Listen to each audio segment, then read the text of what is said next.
अस्सलाम वालेकुम। बहुत मेहरबानी तशरीफ़ आवरी का, आप तशरीफ़ लाए।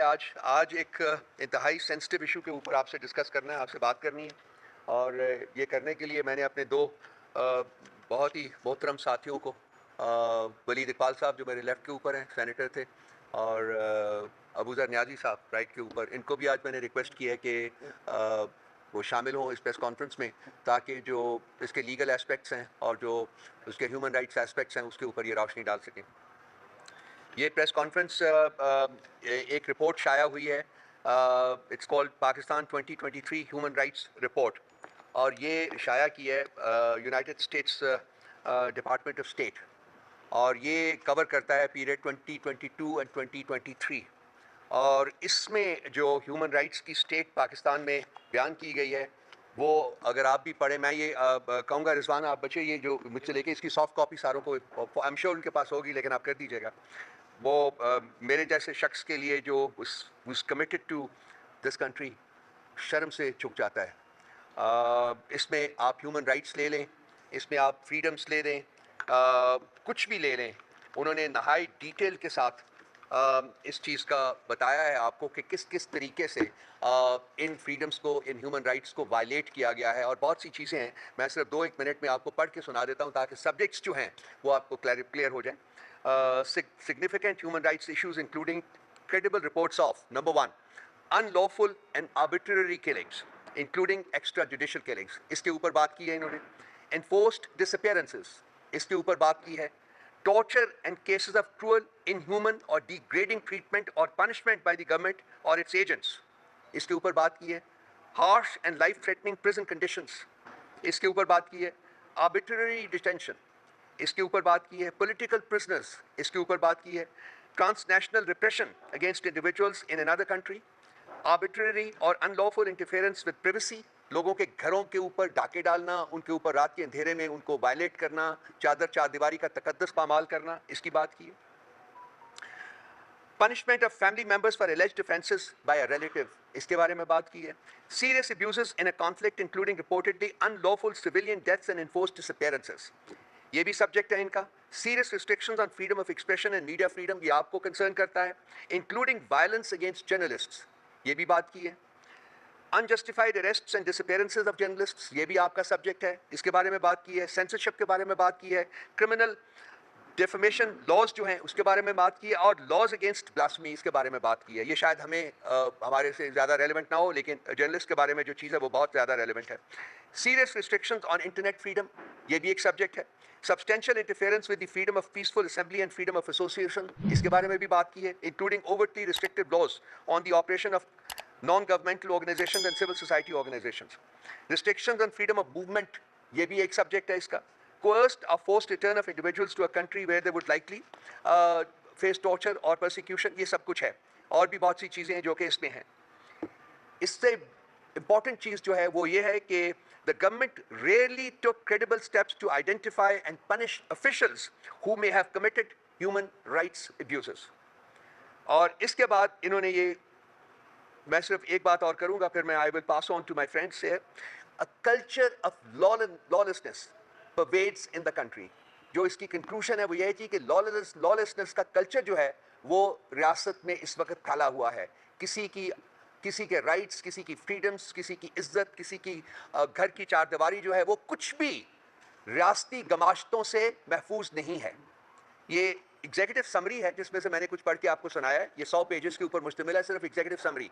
जो फाइनल रिपोर्ट है वो अभी मेरे पास नहीं पहुंची है। मुझे पता चला है कि वो बहुत ही मैसिव डॉक्यूमेंट है, और उसमें इंतहाई ग्राफिक तरीके से जो टॉर्चर्स हैं और सबको इन्होंने इलस्ट्रेट किया है, और ये हुकूमत अमरीका, उनके स्टेट डिपार्टमेंट ने ये पब्लिश किया है। तो मैं चाहूँगा कि इस सिलसिले में पहले वलीद इकबाल साहब इन मौज़ूआत के ऊपर और उनकी सिग्निफिकेंस और उनकी बैकग्राउंड जो है उसके ऊपर कुछ रोशनी डालें। फिर उसके बाद मैं रिक्वेस्ट करूंगा अबू सर साहब से कि वो आपसे बात करेंगे। जी, ओवर टू वलीद इकबाल। जी, अस्सलाम वालेकुम, बिस्मिल्लाहिर्रहमानिर्रहीम। एक सेकंड, ये आवाज़ आ रही है आपको? ठीक है, फाइन। एक सेकंड।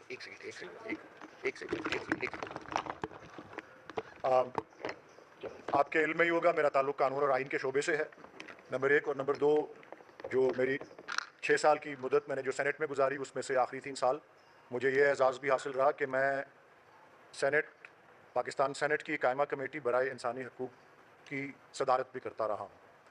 और ये मामला, ये जो पाकिस्तान की स्टेट ऑफ ह्यूमन राइट्स या इंसानी हकूक़ की यहाँ क्या कैसी कैफियत है, ये अमरीकी दफ्तर ख़ारजा की जो रिपोर्ट है 2023 के बारे में, और ये अहम बात है कि ये रेजीम चेंज से बाद के सारे अरसे को कवर करती है। तो इसका ताल्लुक PDM गवर्नमेंट और केयर टेकर गवर्नमेंट और वो तमाम जो कुव्वतें हैं जो उनके पीछे खड़ी हुई हैं, ये उनकी एक असेसमेंट है, ये उनकी कारकर्दगी पे तज्जिया है इंसानी हकूक़ के हवाले से। इंसानी हकूक़ एक इंतहाई संजीदा मामला है।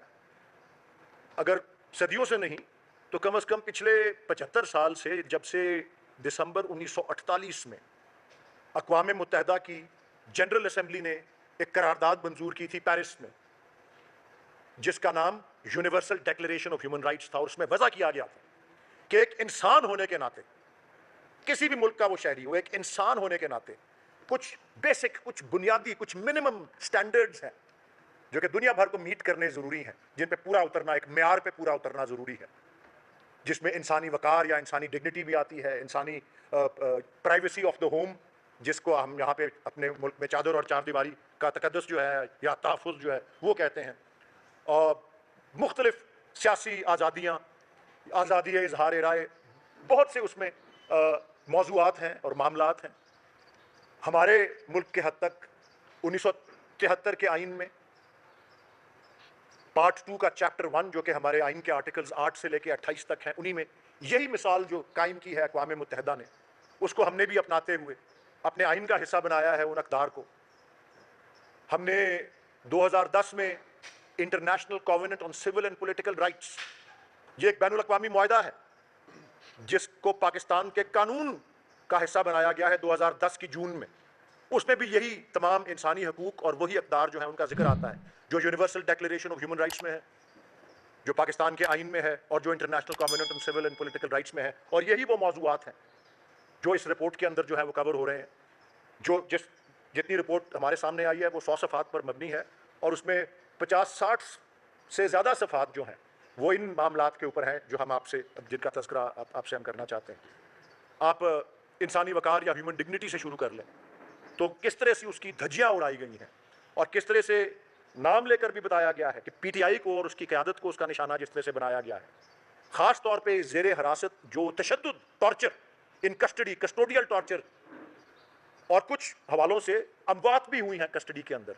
2022 से पाकिस्तान में कानून बना हुआ है जो ये कहता है कि जुर्म है किसी को भी ज़ेरे हिरासत टॉर्चर करना, और अगर कोई ज़ेरे हिरासत किसी की वफ़ात हो जाए किसी तशद्दुद की वजह से तो वो दफ़ा 302 में सज़ाए मौत का वो जुर्म है।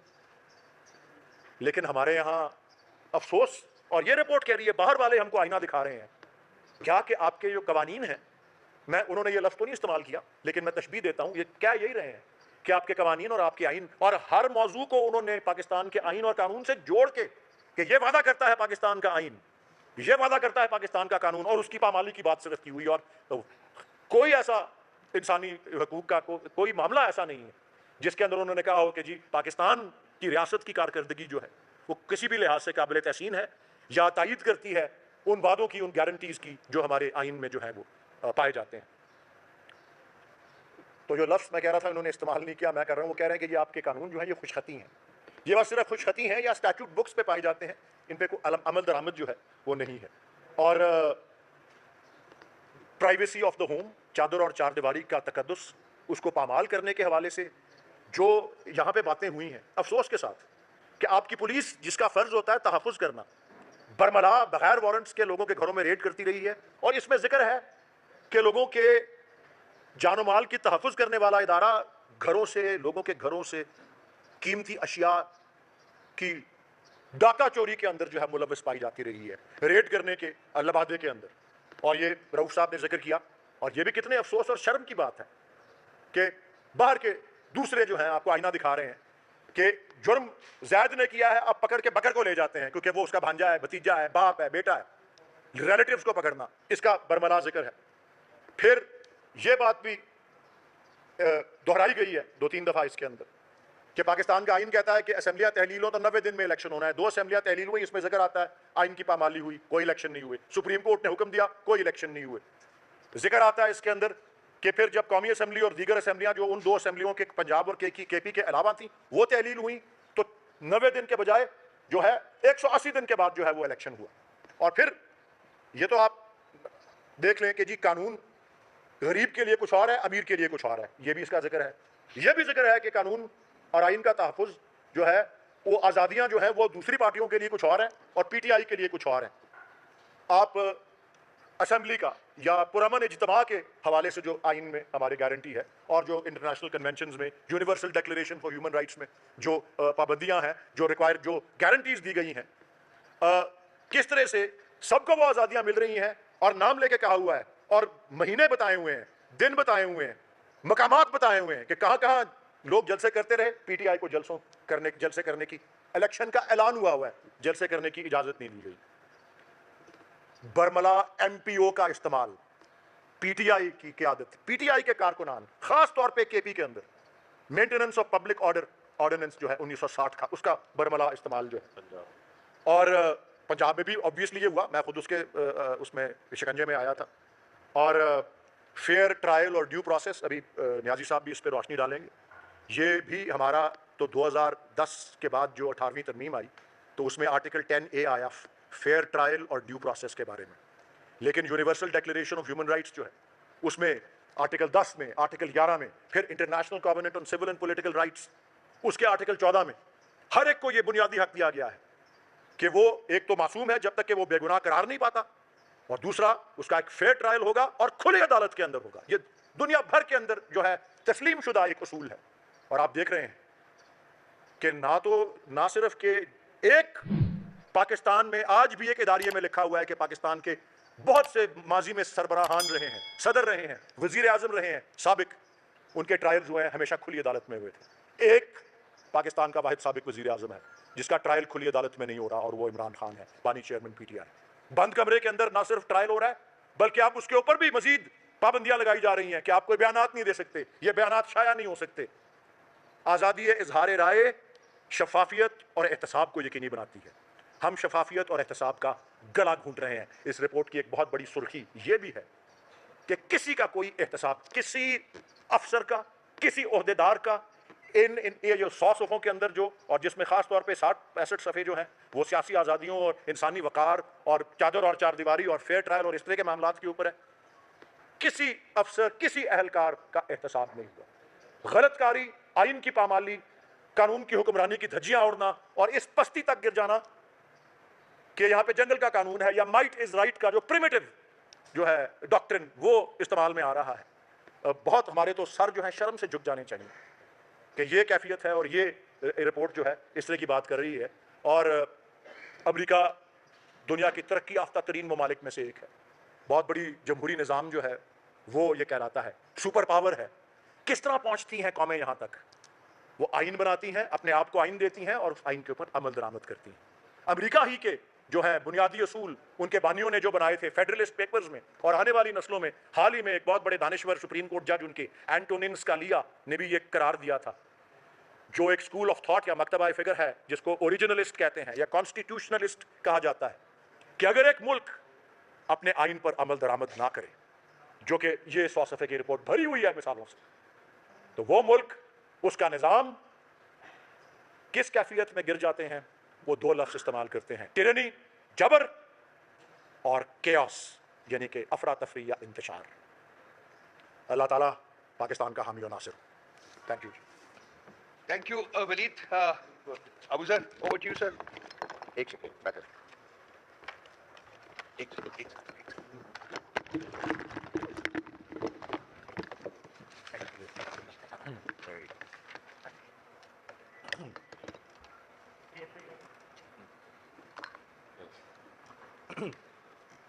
जी अस्सलाम वालेकुम।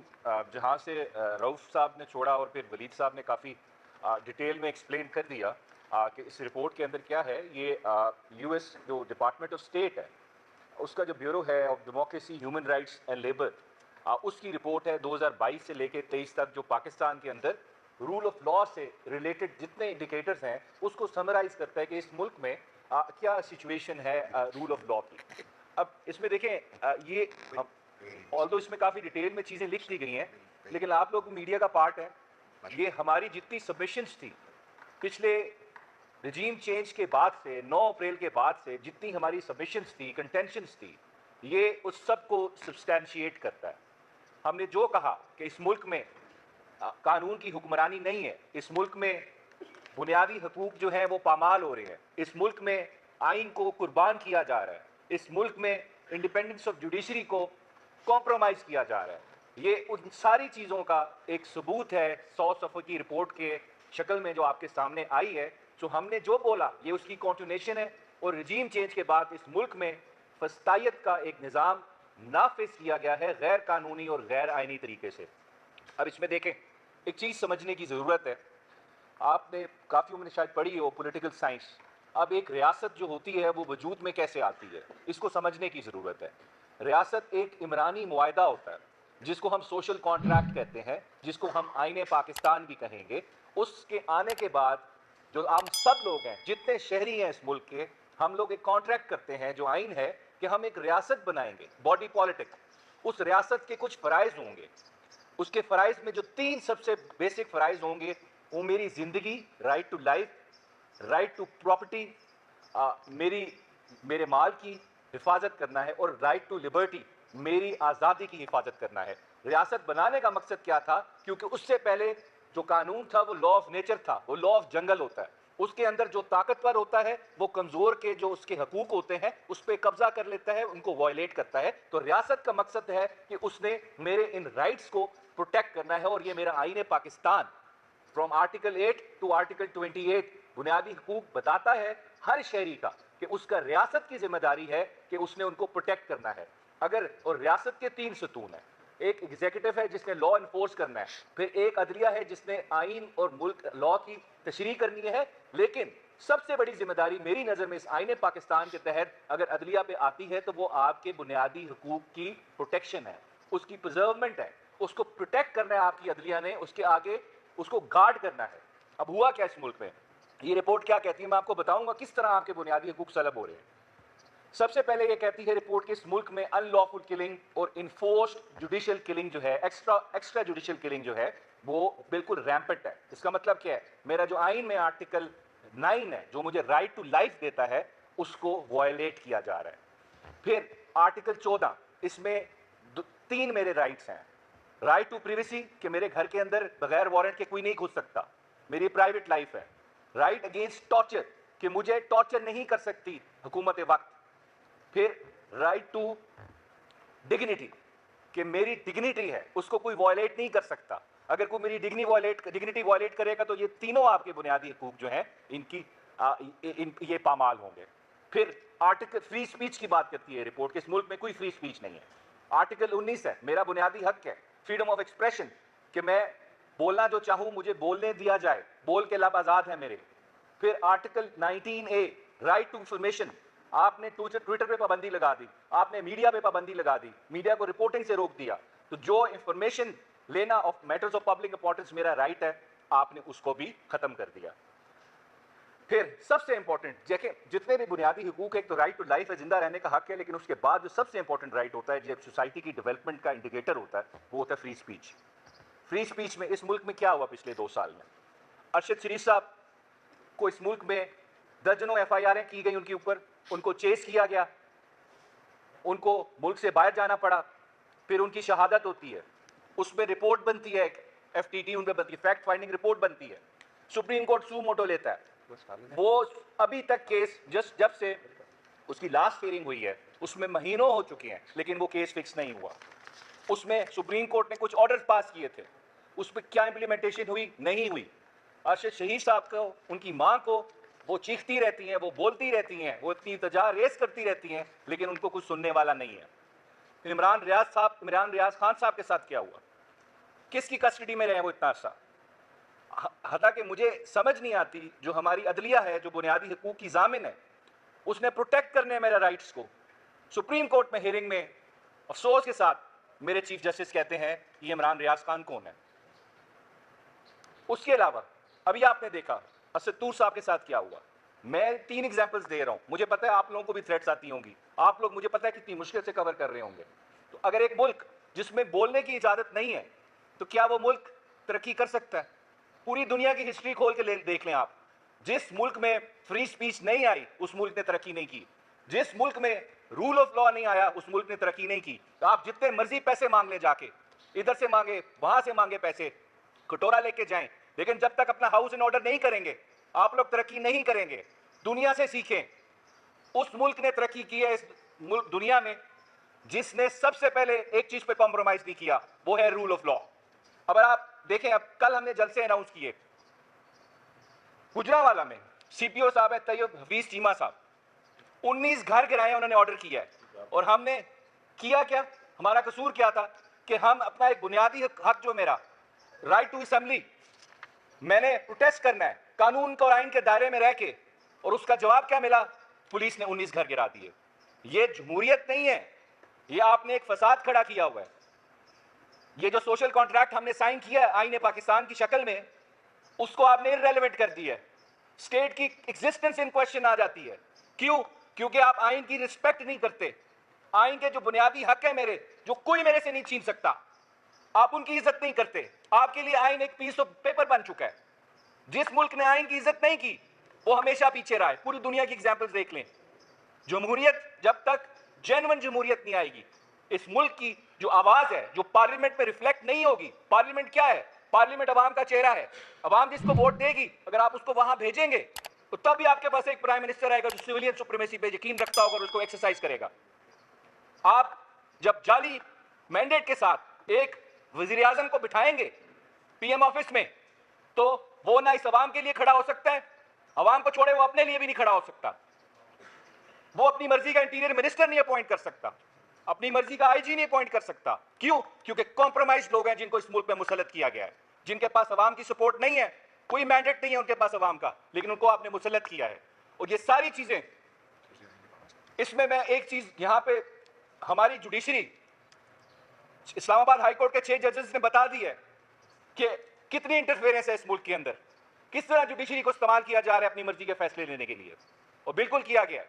लेकिन उस पर जुडिशरी का रिएक्शन क्या था?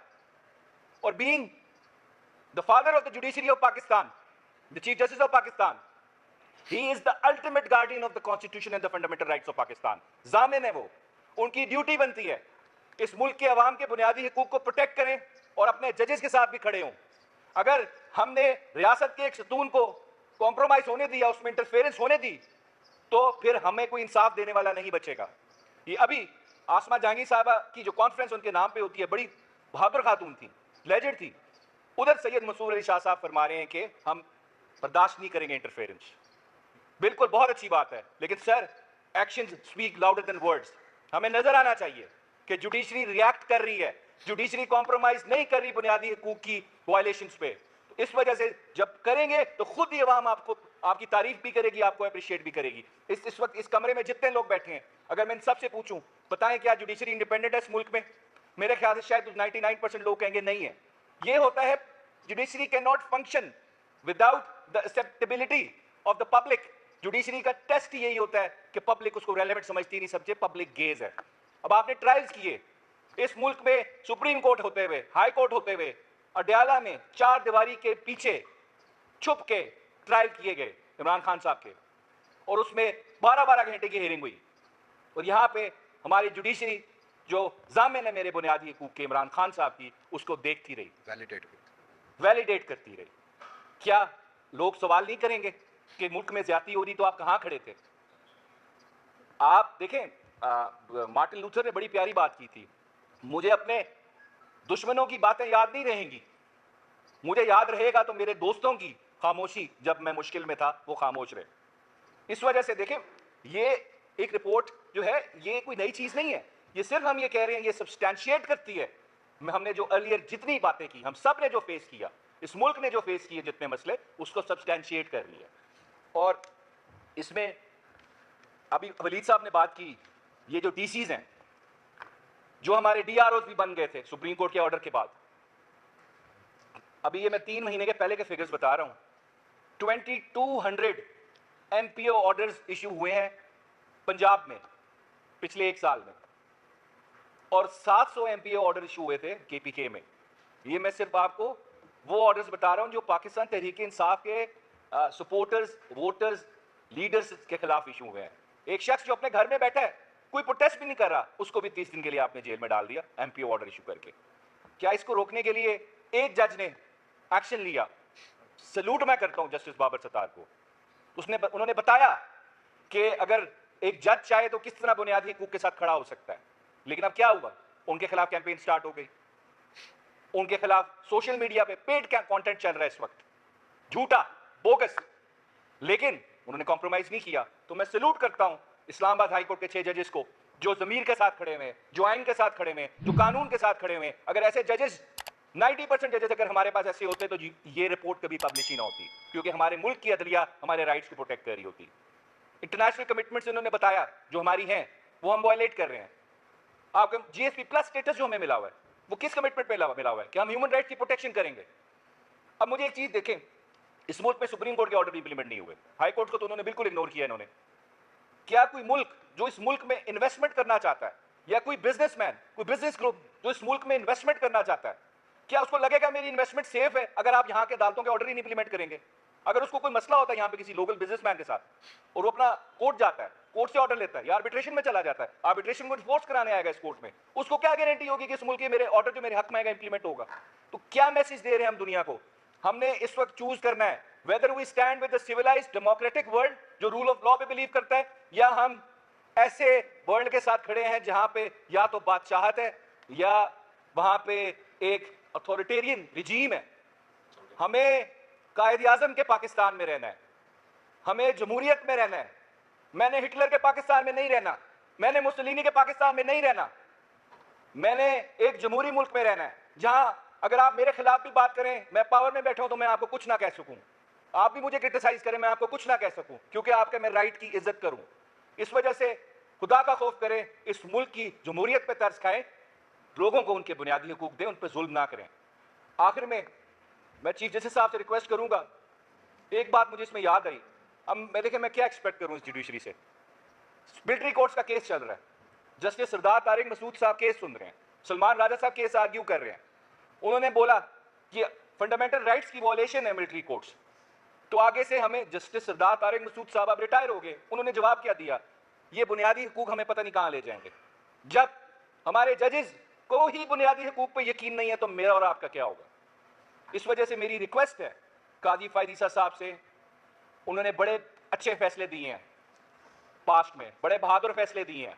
हमें उन्होंने बताया कि मैं डेमोक्रेसी पे यकीन रखता हूं, मैं लड़ूंगा जमहूरियत के लिए, प्रोटेक्ट करूंगा फंडामेंटल राइट्स। असदुर साहब पे हमला हुआ था, उनको फ्री स्पीच के प्याले दिए गए थे। बिल्कुल हमें इस तरह का चीफ जस्टिस चाहिए। अगर देखें हमें सब पता है इस मुल्क में क्या हो रहा है, वो मैं खत्म करूंगा। वलीद साहब ने तो पढ़ा होगा, मीर तकी मीर साहब का शेर है, पत्ता पत्ता बूटा बूटा हाल हमारा जाने है, जाने ना जाने गुली ना जाने बाग तो सारा जाने है। Thank you. मैं 2-3 मिनट लूँगा, कुछ 2-3 ऑब्जर्वेशंस हैं और कुछ सवालात हैं जो कि मैं रेज़ करना चाहता हूँ ताकि बारे रहे। वलीद साहब ने और अबूज़र साहब ने बड़े खूबसूरती से इन्होंने ये सारा जो जितनी भी रिपोर्ट है उसके कंटेंट्स को एक्सप्लेन किया और उसको कंटेक्चुअलाइज़ किया कि किस तरीके से डायरेक्टली ये हमें इफ़ेक्ट कर रही है, हमारे हकूक़ को इफ़ेक्ट कर रही है। देखिए इस मुल्क में इस वक्त 2 ताकतें हैं। एक वो ताकत है जो कि हमें नज़र आ रही है, कोई प्राइम मिनिस्टर है, कोई चीफ मिनिस्टर है, कोई गवर्नर है, कोई ये है, कोई वो है। ये वो ताकत है जो हमें नज़र आ रही है, लेकिन इनके पास ताकत नहीं है, ये कुछ कर नहीं सकते, ये मफकूद हैं, ये डमीज़ हैं, इनकी तनाबें कहीं और से खींची जाती हैं। और दूसरी ताकत वो है जो कि जिनके पास असल ताकत है लेकिन वो सायों की शक्ल में नमूदार है, वो हमें नज़र नहीं आती, ना वो सामने आना चाहते। ये वो बेसिक कॉन्फ्लिक्ट है जो कि जिसकी वजह से इस वक्त इन तमाम ह्यूमन राइट्स वायलेशंस, फ्रीडम्स की वायलेशंस के साथ साथ एक कन्फ्यूजन सा क्रिएट होया हुआ है। मुल्क में वैसे तो देखने को जमहूरियत है लेकिन असल में डी फैक्टो मार्शल लॉ है। यहाँ इस वक्त मार्शल लॉ रजीम यहाँ चल रही है और ये डमीज़ जो हैं ये उस शख्स वाहिद की दिक्तात जो है उसको इम्प्लीमेंट कर रही है, ये बताए बगैर कि ये क्या कर रही हैं। वैसे तो पार्लियामेंट भी मौजूद है लेकिन वो टोटली पावरलेस है। जुडिशरी के बारे में मेरे दोस्त भाई अबूज़र ने बात की है। ये जो कॉन्फ्लिक्ट है ये ख़त्म होना चाहिए इन द सेंस कि जी अगर आपने जमहूरियत नहीं रखनी तो फिर कह दें। ये डी फैक्टो जो है इसको बड़े से लोगों डॉक्ट्रिन ऑफ नेसेसिटी भी इसी जुडिशरी की कॉइनेज है, जिसमें कि what is doctrine of necessity कि ये जी कि जुर्म तो हुआ है, कॉन्स्टिट्यूशन तो वायलेट हुआ है, लेकिन चूंकि हो गया है जुर्म, चूंकि कॉन्स्टिट्यूशन वायलेट हो गया है, इसकी हमारे पास ऑप्शन कोई नहीं है सिवाय इसके कि इसको हम लेजिटिमाइज कर दें। ये पाकिस्तान की तारीख में 1 दफ़ा नहीं, 2 दफ़ा नहीं, 3 दफ़ा नहीं, 4 दफ़ा हुआ है। इसके अलावा आज भी जो आपके सामने खेल खेला जा रहा है वो यही है कि वो जो साए जो हैं, जो हमारे ऊपर ताकत की शक्ल में कहीं विराजमान है और नज़र नहीं आते, ये उनके जो अकायद हैं या उनके जो अहकामात हैं उसकी तकलीद करना या उनको इम्प्लीमेंट करना, ये इसी कानून के तहत ही हो रहा है कि जी हम उस ताकत का कुछ बिगाड़ नहीं सकते। तो मेरे कुछ सवालात हैं।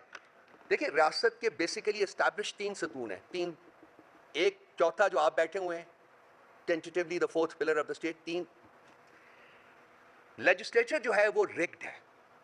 उसमें जो लोग बैठे हुए हैं वो डिजर्व नहीं करते वहां, क्योंकि वो इलेक्शन जीत के नहीं आए बल्कि उन सायों की पेट्रनेज के अंडर वहां वो बैठे हुए हैं।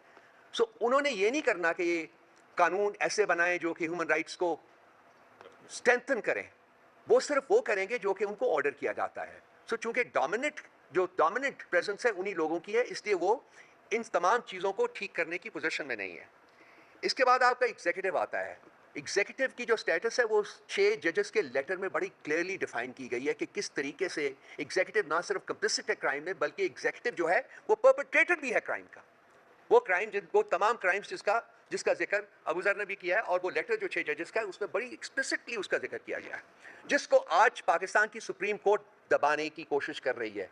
होना तो ये चाहिए था कि जब वो लेटर आया तो उसके तहत एक जुडिशल कॉन्फ्रेंस की जाती, जिसमें बाकी लोगों को बुला के, बाकी जजेस को बुला के उनके एहसासात, उनके तासुरात और उनके कमेंट्स भी लिए जाते कि कितनी how deep rooted is this malady of interference in affairs of the judiciary. लेकिन एग्जीक्यूटिव जो कि कंप्लिसिट है according to the contents of the letter, उसी को एम्पावर कर दिया गया जी कि आप जाइए जाके कमीशन बनाइए, आप जाके कमीशन का हेड भी बनाएं। वो तो we grateful to the person who was nominated as the head of the commission के उन्होंने कहा जी कि मैं इन टीओज पे काम नहीं कर सकता, तो ये मामला आगे बढ़ाएं। लेकिन अभी तो ये जो एग्जीक्यूटिव भी कंप्लिसिट है जुर्म में, ह्यूमन राइट्स की वायलेशन में, फ्रीडम्स की वायलेशन में ये कंप्लिसिट है। और तीसरा जो आपका पिलर है वो है जुडिशरी।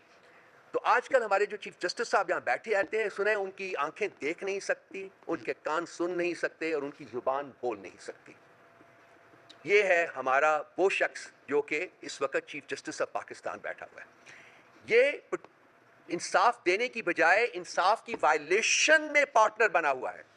ये भी उन सायों के ऑर्डर के ऊपर ऑपरेट करता है। ये जो देखी हुई ताकतें हैं वो भी नहीं पावरलेस है, जैसे कि मैंने कहा। ये अपने इनहेरेंट प्रिंसिपल्स जो है उनको इंप्लीमेंट करने की बजाय ये अहकामात के इंतजार में बैठे रहते हैं। जहां मेरे दोस्त ने, अबू ज़र ने ये बताया है कि इन्होंने कोई अच्छे फैसले किए हैं, वहां लेट्स नॉट फॉरगेट कि हुदैबिया पेपर मिल्स का जो फैसला था वो भी इन्होंने किया है, जिसकी बेसिस के ऊपर कुछ इनके खिलाफ रेफरेंस भी गया था, और उस रेफरेंस को मेरिट पे डिफेंड करने की बजाय इन्होंने इम्यूनिटी लेने की कोशिश की थी और इनको दी गई थी। फैजाबाद धरने का जजमेंट भी देख लीजिए, वो भी कॉम्प्रोमाइज जजमेंट है इनका। तो इनके जो फैसले जो हमारी नज़र में जब से ये चीफ जस्टिस बने हैं तब तो ये रेप्रीहेंसिबल है। ये बिल्कुल एक बाई स्टैंडर्ड के तौर के ऊपर, एक तमाशबीन के तौर के ऊपर खड़ा हुआ है ये chief justice, rather than this कि जस्टिस इंसाफ के तकाजे पूरे करे, आइन के तकाजे पूरे करे, लोगों की इज्जत और जानो माल को प्रोटेक्ट करे। ये उसकी वायलेशन में एक पार्टनर बना हुआ है, ना देख सकता है, ना सुन सकता है, ना बोल सकता है। हमारी डिमांड इससे यह है कि ये चला जाए। अगर ये इंसाफ प्रोवाइड नहीं कर सकता पाकिस्तान को और पाकिस्तानियों को, तो इसका कोई मकाम नहीं है वहां बैठना, इसको छोड़ देना चाहिए। और यही हालत आपकी इस्लामाबाद हाई कोर्ट के चीफ जस्टिस की भी है। मैं आपको सुप्रीम कोर्ट के चीफ जस्टिस की एक बात बताऊं, 9 मई को वो ट्रेजेडी हुई थी, जिसके बाद रियासत का सारा जबर और फस्तायत जो था वो अनलीश की गई थी पीटीआई के ऊपर। 25 मई को हमने एक पिटिशन मूव की थी सुप्रीम कोर्ट में कि ये जो हुआ है इसके बारे में इसको सुना जाए और एक जुडिशल कमीशन जो है वो कॉन्स्टिट्यूट किया जाए, ताकि दूध का दूध और पानी का पानी हो सके। 25 मई 2023, आज हम मई में दाखिल हो रहे हैं 2024 में। 1 साल से इस शख्स ने उसको एक कुशन के तौर के ऊपर अपनी सीट के ऊपर रखे उसके ऊपर बैठा हुआ है। चीफ जस्टिस ऑफ पाकिस्तान, शर्म आनी चाहिए। शर्म का मकाम है ना सिर्फ चीफ जस्टिस के लिए बल्कि तमाम जुडिशरी के लिए, क्या उनका सरबराह इस किस्म का काम कर रहा है। इसके अलावा हमारी और भी बहुत सारी पिटिशन है जो उसके पास पेंडिंग है, जिनको वो फिक्स नहीं कर रहा। इसी तरह से इस्लामाबाद हाई कोर्ट का चीफ जस्टिस भी हमारी पिटिशन को फिक्स नहीं कर रहा। तो क्या हमारी तकदीर में ऐसे लोग लिखे हुए हैं? तो ये एक लम्हा फिक्रिया मेरे दोस्तों, भाइयों, आपके लिए भी, क्योंकि आपके बारे में भी इसमें तकरीबन 10-12 पेजेस जो है ना वो उन्होंने डिवोट किए हुए कि किस तरीके से आपकी फ्रीडम्स जो है उनको भी कॉम्प्रोमाइज किया गया, आपको उनसे डिप्राइव किया गया। ये हम भेज रहे हैं आपको, ये देखिएगा। और मैं इंशाल्लाह ताला अनकरीब जबकि कंप्लीट वॉल्यूम हमारे पास आता है तो मैं चाहूँगा कि दोबारा आपसे एंगेज करूँ, दोबारा आपके साथ बातचीत करूँ अपने इन्हीं दोस्तों के साथ। बहुत मेहरबानी आपकी, कोई सवालात हों तो हम हाजिर हैं, मेरे दोस्त हाजिर हैं, पूछ लीजिए।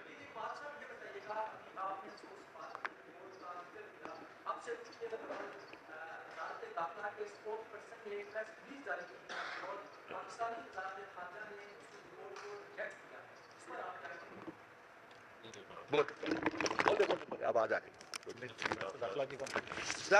वजारत खारजा ने उसके स्पोक्स पर्सन ने रिजेक्ट किया है जी, तो वो दाखिला की हमारी नहीं वो इसी तो वो मेरे भाई उनके पास ऑप्शन क्या था सिवाय इसके कि रिजेक्ट करने के। मैं तो आज दे देता हूँ। मैं अर्ज करता हूँ, ये ऐसे ही है अफसोस के साथ, ये ऐसे ही है जैसे उल्टा चोर कोतवाल को डांट रहा हूँ। मैं क्योंकि मेरे फाजिल साथी ने यहाँ पे मीर तकी मीर का एक शेर पढ़ा, मेरे जहन में जो मौजू हम डिस्कस कर रहे हैं उसके हवाले से अल्लामा इकबाल का भी एक शेर है जो काबिल गौर है और इस मौजू पे लागू होता है। और ये 100 साल पहले उन्होंने लिखा था कि खुदा के आशिक तो हैं हज़ारों, बनों में फिरते हैं मारे मारे, मैं उसका बंदा बनूंगा जिसको खुदा के बंदों से प्यार होगा। और खुदा के बंदों से प्यार का जो फुकदान यहाँ पाया जा रहा है, ये रिपोर्ट उसकी आईनादार है। और पाकिस्तान की करंट तकदीर के ऊपर फैज साहब ने भी एक लिखी थी, वो यौम आज़ादी के ऊपर, ये दाग दाग उजाला ये शब गुज़ीदा सहर, वो इंतज़ार था जिसका ये वो सहर तो नहीं, ये वो सहर तो नहीं जिसकी आरजू लेकर चले थे यार के मिल जाएगी कहीं फलक के दश्त पर तारों की आखिरी मंजिल, कहीं तो होगा शब सुस्त मौज का साहिल, कहीं तो जाके रुकेगा सफीना गमे दिल। तो भाई ये चल रहा है 76 साल से, ये रुकने को आ नहीं रहा, इन्हीं मुजरिमों की वजह से जिनको पिन पॉइंट हमने किया है, खासकर जुडिशल क्रिमिनल्स जो बैठे हुए हैं हमारे पास। शुक्रिया। हबीब जान